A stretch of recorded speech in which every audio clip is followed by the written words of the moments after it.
एक सत्य घटना हम आपको सुना रहे हैं। हमारे पूज्य गुरुदेव भक्तमाली जी के एक परिकर थे, श्री ठाकर सिंह भाई। आप सब लोग प्रायः जानते ही उनको, बड़े अच्छे महापुरुष थे। गृहस्थाश्रम में रहते हुए उच्च कोटि के साधक थे।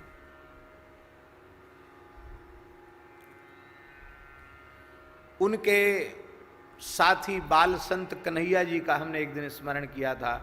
कराची के स्मशान में जाके रात्रि को भजन करते थे, हैं? सुना होगा आपने, अभी इसी बीच में कहा था। उन्हीं कन्हैया जी के एक भाई थे, उनका नाम था वासुदेव। वो वासुदेव जी भी ऐसे ही भजनानंदी थे महाराज, वो भी खूब भजन करते थे। कन्हैया जी भी जन्म से ही भजन करते थे, वो वासुदेव जी भी भजन ही करते थे। 4 भाई थे वो लोग। वासुदेव जी सबसे बड़े थे। तो वासुदेव जी को कुछ पढ़ाया लिखाया भी उनके पिताजी ने। एक मंदिर में पूजा करते थे, उनके पिताजी ब्राह्मण देवता थे, ब्राह्मण वृत्ति से गुजारा करते थे। तो अपने बड़े पुत्र को पढ़ाया लिखाया भी उन्होंने, और बड़े पढ़ने में योग्य थे वासुदेव जी, लेकिन उनकी रुचि भजन में अधिक थी। उन जमानों में जल्दी विवाह हो जाते थे। तो जब वे 15-16 साल के हुए तभी पिताजी ने ब्याह की बात चलाना आरंभ कर दी।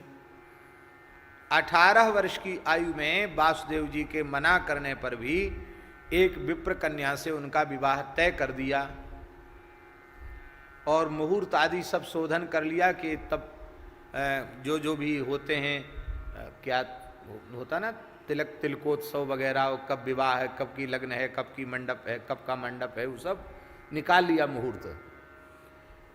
और पिताजी बोले कि देखो बेटा वासुदेव, अब हमारी प्रतिष्ठा की बात है, तुम बार बार मने करते हो, मैं कब तक इसी में फंसा रहूँगा। तुम ब्याह कर लो तो छोटे भाइयों का भी समय से ब्याह हो जाएगा, हम अपने कर्तव्य से निवृत्त होंगे।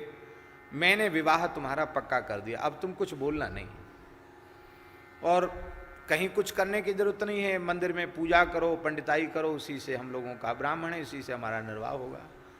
पिताजी की सारी बात वासुदेव जी सुनते रहे, और जब पिताजी चुप हो गए, बोले बोलता क्यों नहीं है, बोल तो सही कुछ। तब आपने हाथ जोड़कर बड़ी विनम्र भाव से पिताजी से कहा, पिताजी मैंने, जैसे आपने विवाह करके संतान पैदा करके संसार के व्यवहार के निर्वाह के लिए जन्म लिया है, इसलिए मैंने जन्म नहीं लिया है। मैंने तो केवल और केवल भगवत प्राप्ति के लिए जन्म लिया है। मुझे पता है यही तन कर फल विषय न भाई, भजिए राम सब काम बिहाई।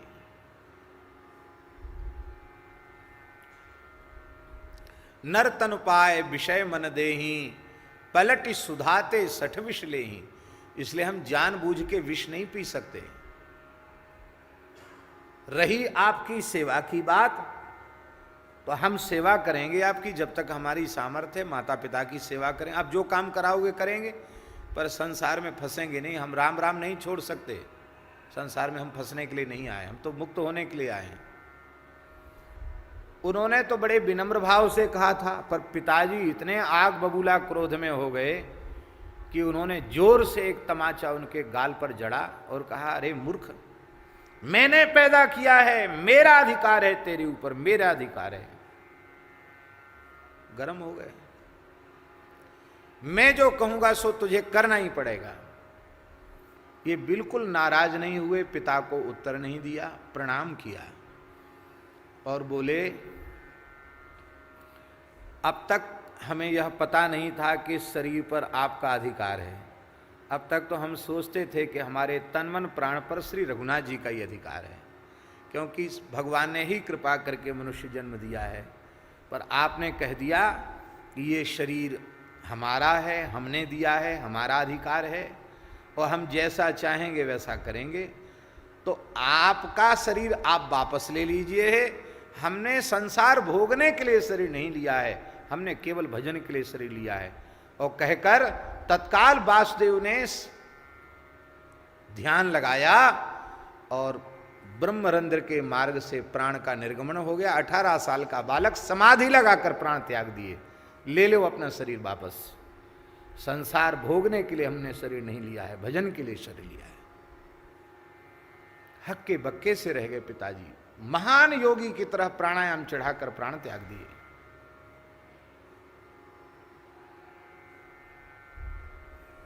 ये सत्य घटना है। ऐसी ऐसी दिव्यात्मा यहां जन्म लेते हैं। इसके बाद फिर जो कन्हैया जी भी भजन में लगे थे, उनको फिर पिताजी ने प्रतिबंध हटा लिया। भैया एक तो चला गया, दूसरा भी इनसे छोटा, वो भी राम ही राम करता है, अब इसको भी कुछ कहेंगे, ये भी कहेगा शरीर वापस ले लो, तो फिर हमारा क्या होगा। और कन्हैया जी का भी ऐसा ही हुआ। वो भी ऐसा भजन करते थे कन्हैया जी कि आपको सुनकर आश्चर्य होगा। माता भोजन परोसती तो आप भोजन नहीं करते। क्यों? डकार लेकर बताते कि राम नाम से इतनी तृप्ति है कि मुझे न भूख है न प्यास है, बहुत डकार लेके बताते। मां कहती 2 दिन हो गए कुछ नहीं खाया है, आज खाओ नहीं तो मैं भी कुछ नहीं खाऊंगी। पीछे पड़ती तो मैया भजन करने नहीं देगी, खाना ही पड़ेगा, तो बैठते। पर भजन में ऐसी वृत्ति होती कि भोजन का ग्रास कान में घुसेड़ने लग जाते। उनको यही भूल जाता कि मुख यहां है कि यहां है।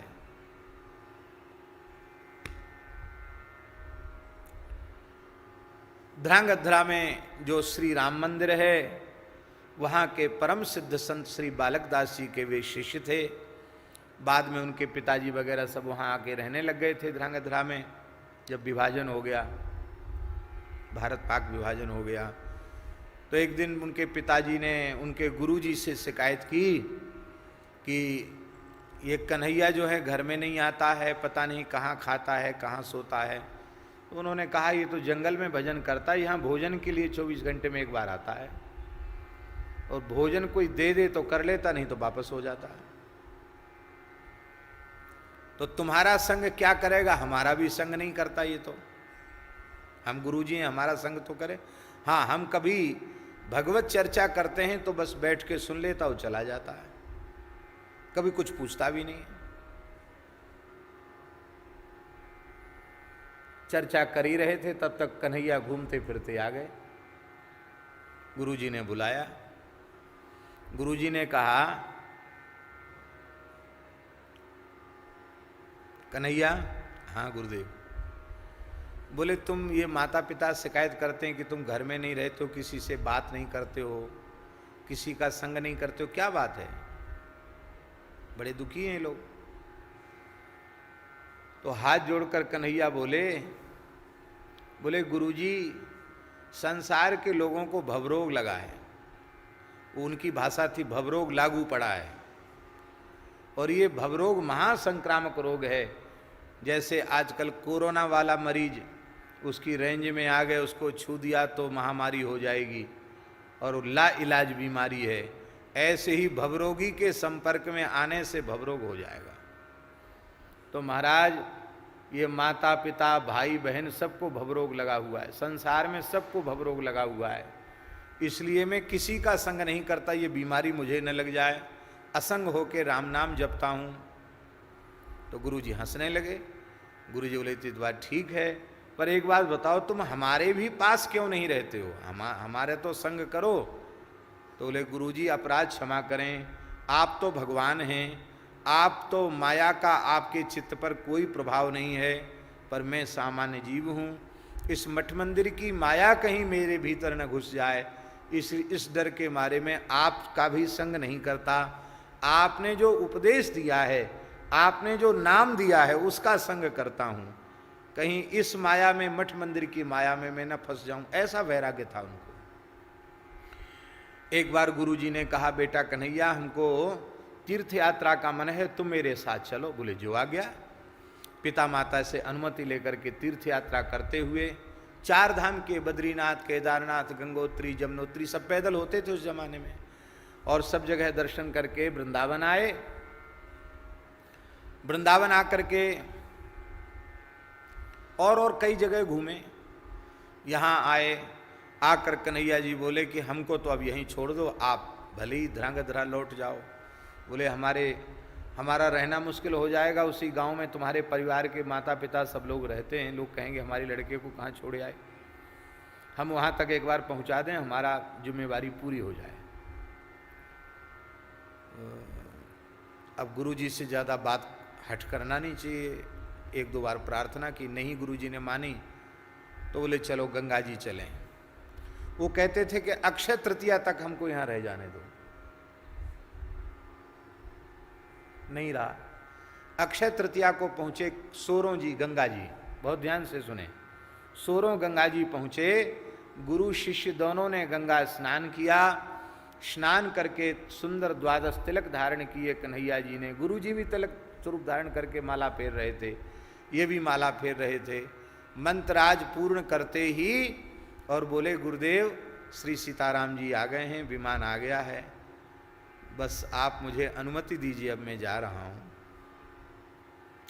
गुरु जी का चरण धो करके चरणामृत लिया, प्रणाम किया और गंगा जी में आधे जल में प्रवेश करके बस ऐसे खिसक कर गंगा जी के जल में गए, वहीं प्राण त्याग दिए। ठाकर सी भाई उन कन्हैया जी का भंडारा अक्षय तृतीया का करते थे, यहाँ मलुक पीठ में भंडारा करते थे। अक्षय तृतीया को कुछ सेवा देते थे, ठाकुर जी को भोग लग जाए कन्हैया जी के नाम से।